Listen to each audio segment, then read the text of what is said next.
I see. The equation of the diagonal joining two opposite vertices of a square-shaped photo frame is given by 2x minus y equals -1. Of a square-shaped. The midpoint of the two opposite vertices lies at the point 2.5. Não, mas two opposite vertices. É que tem 4 vértices, né? Quando eu penso no quadrado. Uhum. 2 deles, que é isso? Ah, sim. Find the equation of the other diagonal of the frame in the form x plus by plus c equals 0, where b and c are integers. Give your answer in the form x plus by plus c equals 0 with no space. Ah, isso você tinha que colocar no site. Certo. Bem, tem um detalhe aqui. Se você está falando de uma reta que cruza outra reta, você está falando num quadrado, né? Isso que é o ponto importante aqui. Você está falando de retas que são perpendiculares, tá bom? Uhum. Se as retas são perpendiculares, bem, eu não sei como o teu professor explica isso, mas eu gosto de fazer de um jeito específico essa conta. É o jeito que eu sei, na verdade. O outro ia ter que pensar um pouco. Que é reescrever essas equações para o formato reduzido, acho que é assim que chama. Ou a equação reduzida de uma reta. Acho que deve ter outro jeito de fazer, mas eu não estou lembrado agora. Eu gosto de escrever assim, ó, y igual a x mais b. Daí esse a aqui, vezes o a da perpendicular, eu vou até colocar o símbolo de perpendicularidade aqui, vai ser sempre igual a -1. Ok? Uhum. Portanto, é isso que nós estamos buscando aqui, uma relação entre os coeficientes angulares. Ok? Então, nós sabemos que uma das equações é aquela. 2x menos y igual a -1.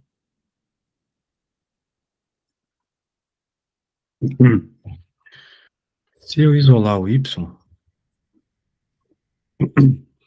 vou ficar com y igual a 2x mais 1. Concorda comigo?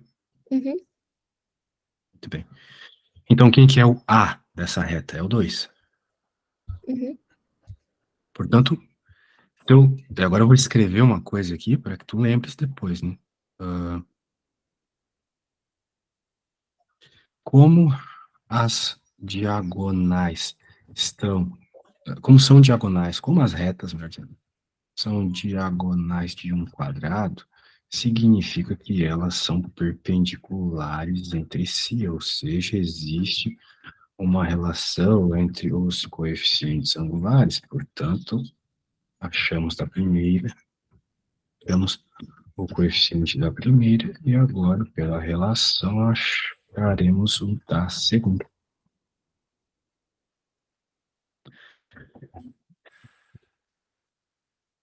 Uhum. Ou melhor, 2 vezes o A perpendicular é igual a -1, então, obviamente, né, o coeficiente angular da outra reta é -0,5. Agree with me? Aham. Ok. Portanto, por hora, a equação daquela reta está assim, da reta perpendicular. Y igual a -0,5 de x mais b. Right? Uhum. So, how can we get the b, the y-intercept? Do you know?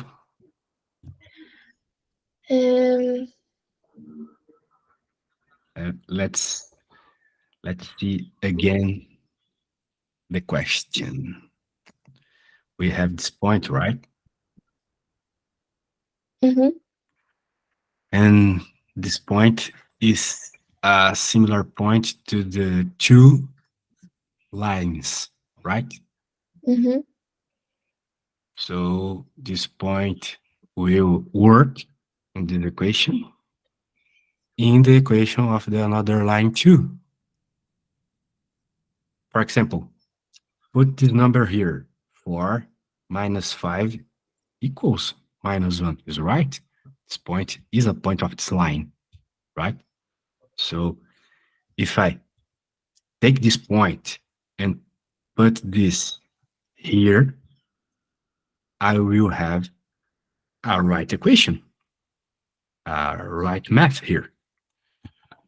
So I don't have the value of the b, but if I put this point here, I will take the value of the b. Okay? So 2 and 5.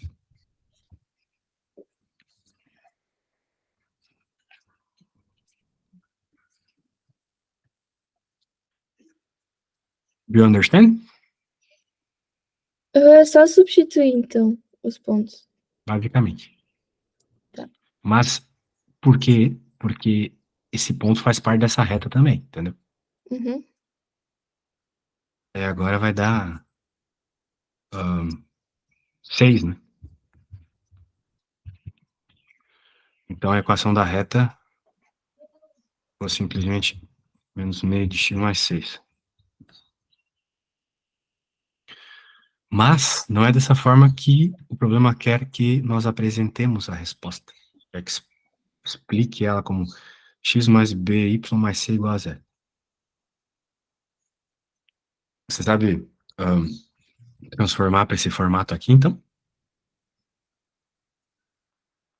É só reescrever dessa maneira ou tem que fazer mais alguma Só coisa? reescrever dessa maneira. A maneira é basicamente na frente do x não ter nada, né? É isso. E o Fica seu? todo mundo do lado esquerdo. Oi? O seu que é? Você vai ser esse número sozinho, 6. Ah, tá. Cuidando com o sinal dele, né? Uhum.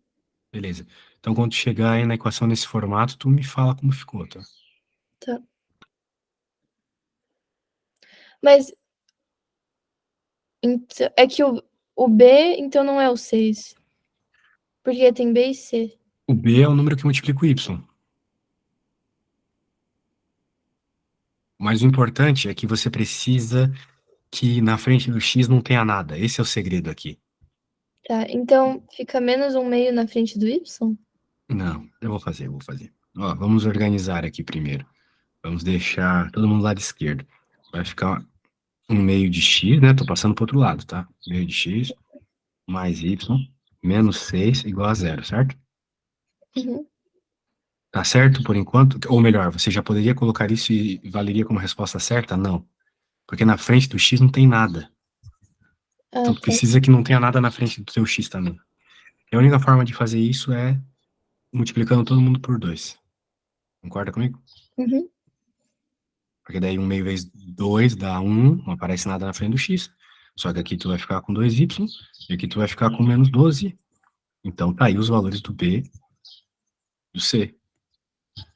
Certo? Ah, tá bom. Entendeu a ideia? Entendi.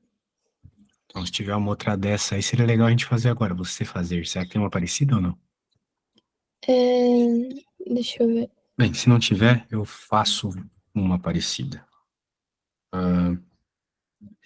Deixa eu só fazer uma parada aqui. Eu quero que tu consiga fazer uma sozinha dessa. Tem uma. É diferente um pouco, mas acho que é a mesma ideia. Tá bom. Não sei. Deixa eu te mandar. Olha aí. Não, acho que ela é diferente, mas veja aí. Eu te mandei.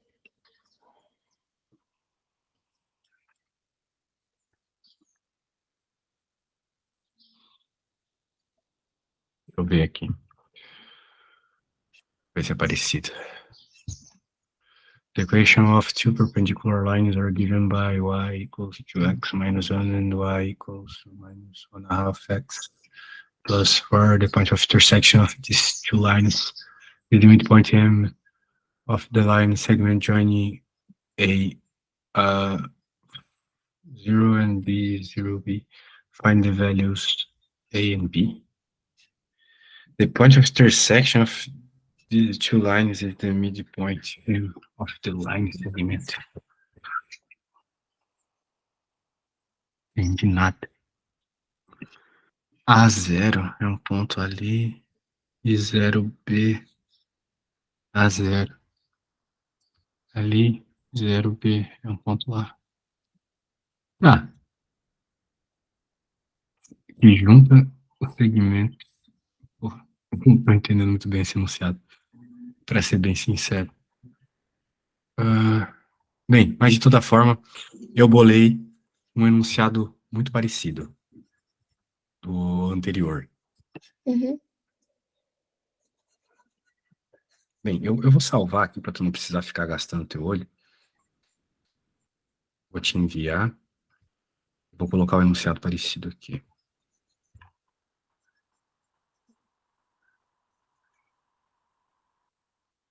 Ok? Bem parecido, né? Uhum. Vou mandar para ti. Ver se tu consegue sozinha. Tá.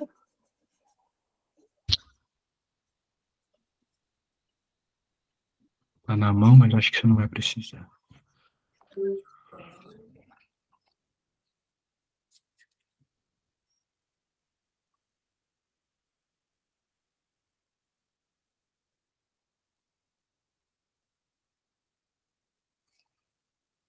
Fechar a janela do meu quarto antes que entre de novo.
E aí, conseguiu fazer sozinha essa conta? Tô quase acabando. Ah, que bom, pegou isso. Mas não sei se. Eu acho que eu fiz. Bom, não sei. Acha que errou algo? Talvez. Ah, não.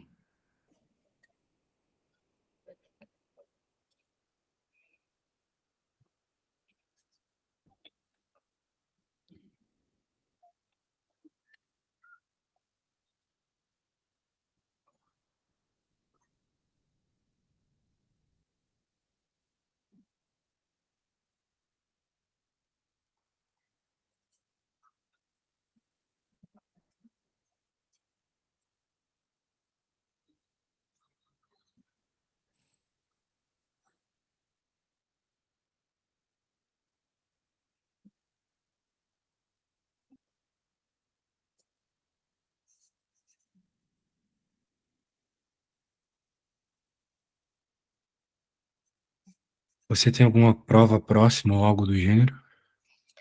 Eu tenho semana que vem. Hum, é, tem que falar com teu pai aí sobre termos mais aulas. Vai ser só semana que vem. Uma quinta-feira tão tranquila de aulas. Pra te dar uma aula se precisasse.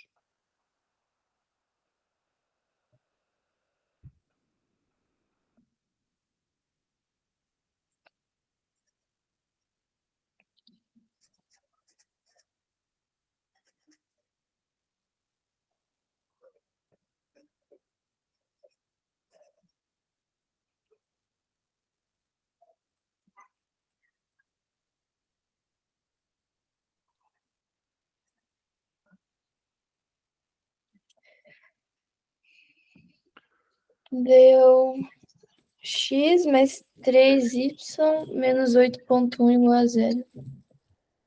Nossa, está feio.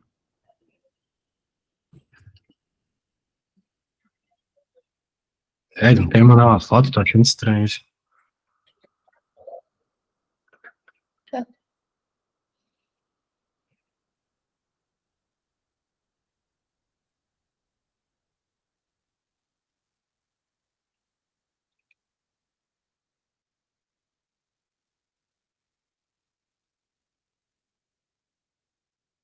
Qual é a equação de reta que teu professor usa? Não é essa que eu mostrei, né?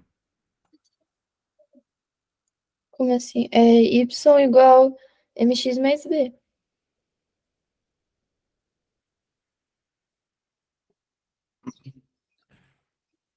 Ah, cadê a resposta? Ah, x. Ah, tá. X mais 3y menos 8 vezes 1.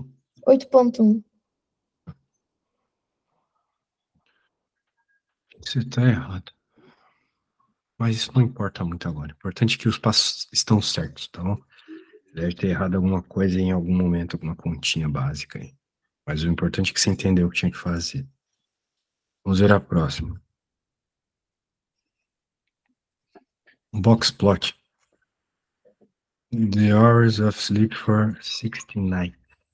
The following blocks and whisker diagram is drawn from the data set. Estimate the numbers of nights that the students sleep less than 5 hours. Quantas noites ele dormiu? Eu não entendi muito bem como ver esse diagrama. Sim. O negócio é o seguinte. Essa parte aqui do diagrama é sempre o dado mais extremo. Uhum. Então, a noite que ele menos dormiu foi 2, e a que ele mais dormiu foi 11. Tá. Mas isso é um dado só, pode ser um dado só, é o dado mais extremo. Agora, o que que significa essas barras aqui mais para dentro? Essa primeira barra significa o primeiro quartil, ou seja, aquele dado que limita os 25% mais baixos dados, ok? Uhum. Essa aqui é a mediana, e é a que limita ali os 50%. É o cara que está no meio, né? Se tu organizar 60 noites deles, em ordem crescente, aquela que tiver no meio vai ser mediana. Tá ali, parece 6 horas e meia. Dorme pouco esse cara, hein? Uhum. E daí esse aqui é o terceiro quartil, ou seja, pela mesma lógica, aquele dado que limita os 75%, os 25% mais dormidos. Ok? Uhum. Então, a ideia é essa. Quantas ele dormiu menos que 5 horas? Poxa, 5 horas é justamente o cara que divide o primeiro quartil, não é mesmo? Uhum. Então, significa que 25% das noites ele dormiu menos que 5 horas. Certo? Aham. Pronto. Daí é só tu descobrir quanto que é 25% de 60. Porque o estudo foi feito com 60 noites, né? Uhum. Ok. So let's do it for me.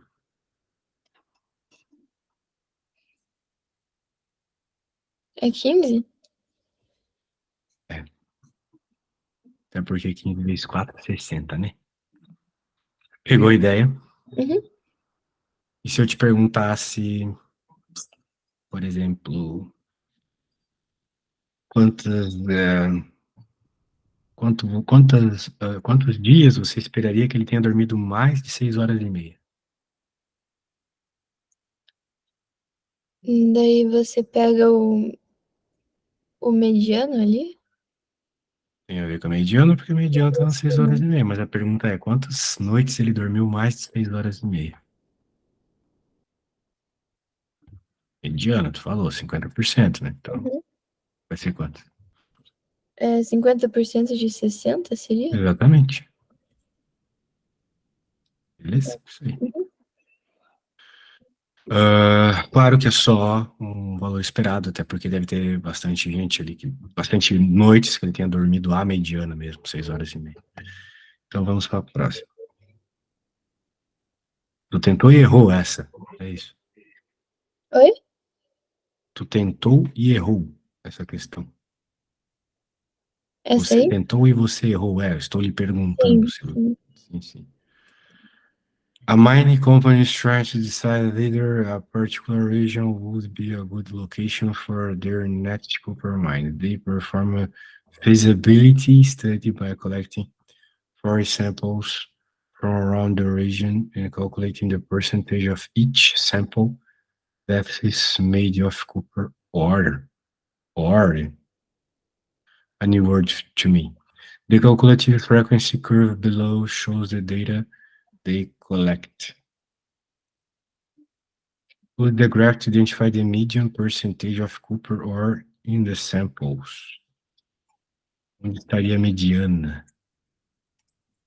Cumulative frequency. Bem, frequência acumulada, né? Você está acumulando, acumulando, e vai ter um momento aí que você vai chegar a uns 50%, né? Uhum. Use the graph to identify the median percentage of copper ore. Qual que é a percentagem de copper ore?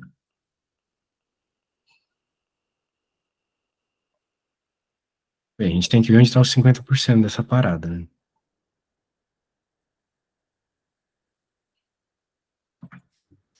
A quantidade de copper ore no sample. Tá, não sei nem o que é um copper ore, mas beleza. É cobre ore, eu não sei o que é ore. Mas os 50% é um cara que estaria mais pra frente aí, eu não- ou tô viajando. Cara, não tô entendendo nada desse problema. Que porcaria. Use o grafo para identificar a mediana, a porcentagem mediana da copper ore em samples. Então, onde tá assim, tá 100% dessas coisas está aqui. Onde que seria 50% dessas coisas? Mas daí a resposta vai ser uma cumulative frequency? Isso que eu não tô entendendo.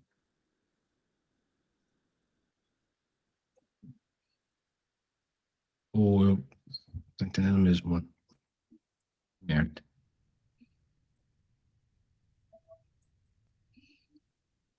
Porque se for isso, a gente tá aqui na metade. Seria tipo uns 22,5 aqui. Foi isso que tu pôs?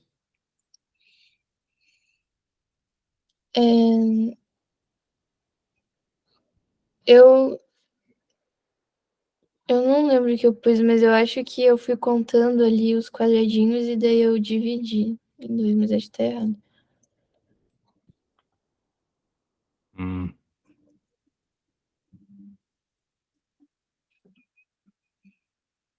Bem, que eu tô viajando, tá? Perdoe, mas essa aqui não entendi nada. Que droga. Use the data in the table to find the five-number summary, and the EQR. EQR? Pô, o que é EQR mesmo? É o... aquele... Interquartile É. range, né? Isso. For the data. Interquartile range é pegar o terceiro quartil e diminuir pelo valor do primeiro, né?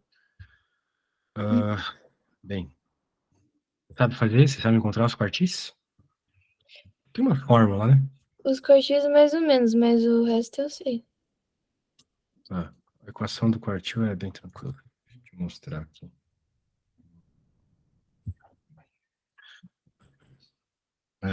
Basicamente, o enésimo quartil vai ser o xésimo quartil, vamos dizer assim.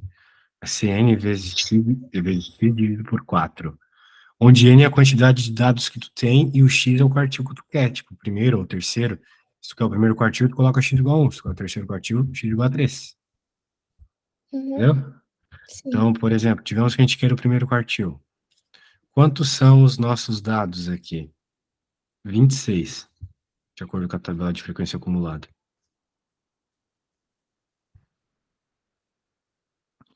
Então vai ficar 26 dividido por 4, que é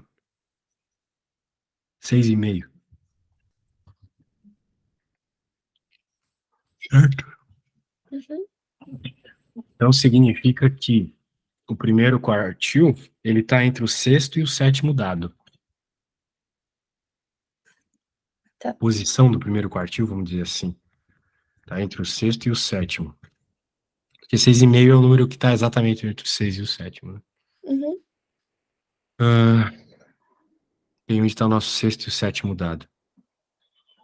O nosso sexto dado e o sétimo dado estão aqui no valor de 4. Não, peraí, é isso? É isso. Concorda comigo? Uhum. Então agora tu faz o terceiro para mim, por favor.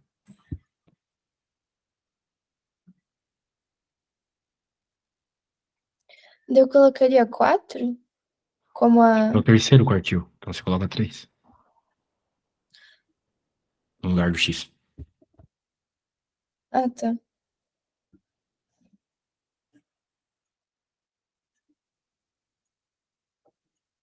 Não, mas o número ali, o Ah, mas N, qual o número? o N. O N é o 26, é a quantidade de dados que tu tem. Tá bom. Teu espaço amostral, né? No caso é 26.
É 7.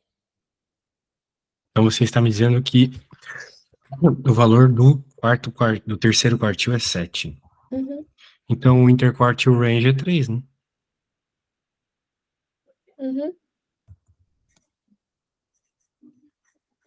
Easy.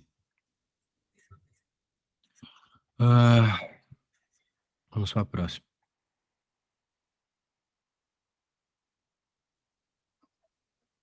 Pô, veio 2 vezes essa do bigode.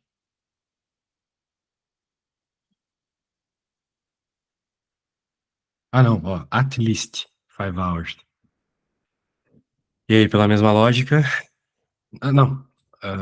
Deixa eu ver só uma coisa aqui. Isso. Agora é at least 5 hours. Vamos dar uma pensada aí.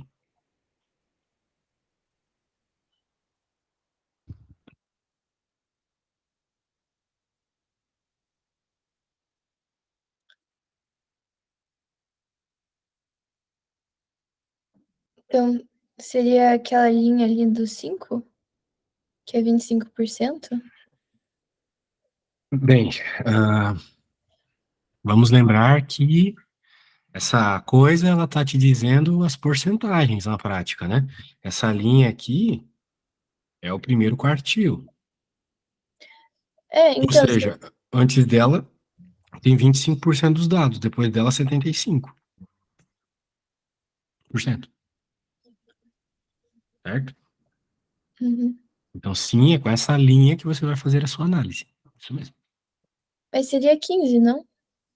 Não, já foi 15 da outra vez. Como é que vai ser 15 agora? Agora é pelo menos 5 horas. O que significa pelo menos? 5 ou mais. Quantas noites ele dormiu 5 ou mais horas? É diferente de perguntar o que foi perguntado antes, né? Aqui é pelo menos 5, aqui era menos que 5. Pelo menos 5 é 5 ou mais, menos que 5 é 5 ou menos, certo? Uhum.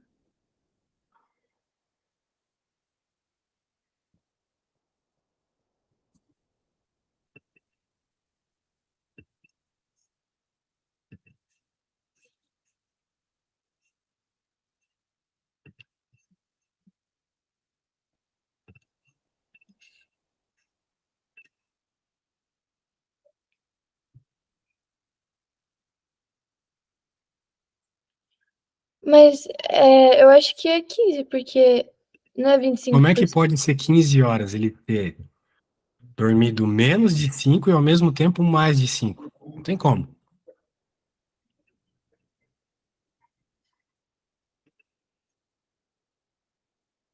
Senão teria menos de 5 e mais de 5 é todas as horas possíveis dele ter dormido. Então como que faz esse? Ah, sério, Jorge? Essa é a mais fácil até agora. Se Mas tu é já porque entendeu que menos de eu tenho 5... as respostas e tá falando que é 15. Não, tá errado. Tu tá vendo a resposta da questão errada. Aqui na outra era 15, a gente fez o cálculo e deu 15. Mas é a mesma? Não é a mesma, aqui tá escrito less, menos que 5 horas. Aqui Ah, não tá. tá escrito less, aqui tá escrito at least. Uhum. Então, é 5 ou mais, ou seja, se para ter, né, dormido menos de 5 horas, a gente concluiu que foram 15 vezes, e são 60 noites estudadas, para ter dormido mais de 5 horas, que é a questão aqui, foram 45, concorda comigo? Uhum. Então, cuidado com o detalhe ali. E é mais que 5, tá? Antes era menos que 5. Uhum. Então, aqui tem que ser 45 dias. 45 dias. Dormiu mais que 5. Muito bem. Find the value of A. What's the problem here?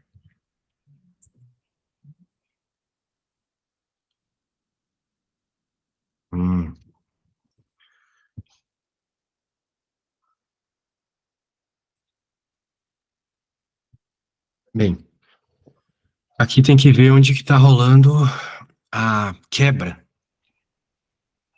Porque a gente tem um negócio esquisito acontecendo aqui, né? O range, o que é o range, né? O range é a imagem, ou seja, os possíveis valores de y, de f de x. Isso é o range, ok? Uhum. Uma coisa é o domain, outra é o range. O domain são os valores de x, o range é os valores de y. E aqui, né, nós temos um valor que ele nunca vai conseguir alcançar como range. Isso provavelmente tem a ver com esse negócio sendo dividido aí por x também, né, que pode dar uma determinação. A gente tem que entender quais são os limites que essa função tem. para negativo e para positivo. Pensar aqui.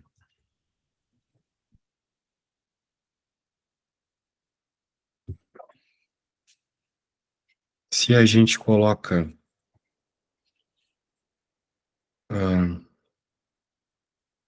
o único problema que essa função demonstra aqui é quando a gente coloca um número que faz ela dar zero ali, me parece, aí embaixo. De resto, não tem problema nenhum aqui. Então, por exemplo, se colocar -2, né, isso seria um problema no domain, não no range. Bem, o range dessa desgraça aqui agora eu tô meio... Valores possíveis de y aqui, me parece que ela pode tudo, menos zero, né? Parece que o zero é o problema aqui. Porque o que que acontece? Se você coloca...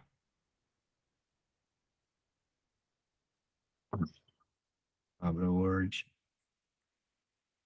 Tô pensando aqui, tá? Se você coloca números grandes ali, ele não consegue chegar no zero nunca, né? Porque você não consegue... não, se você colocar aqui dá zero, né? Se colocar 2 dá zero. Não é o zero o problema. Talvez o problema seja o 2. Ou seja, o 1. O que é?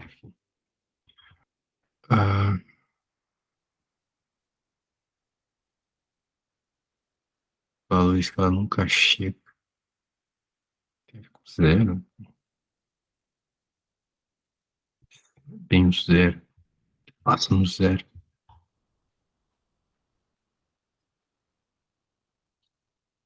Tem algum valor que ela nunca chega. Só que para entender isso, a gente vai ter que entender infinito esse negócio. Só pode ser isso. Só que tu não aprendeu o limite ainda.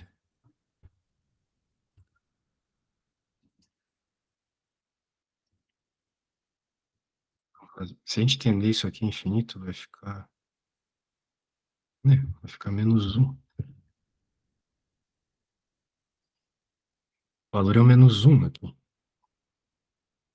Mas como é que eu mostraria isso para ti sem limite? Estranho. Bem, vou tentar fazer uma mágica aqui sem limite para tu perceber. Bem, o negócio é o seguinte.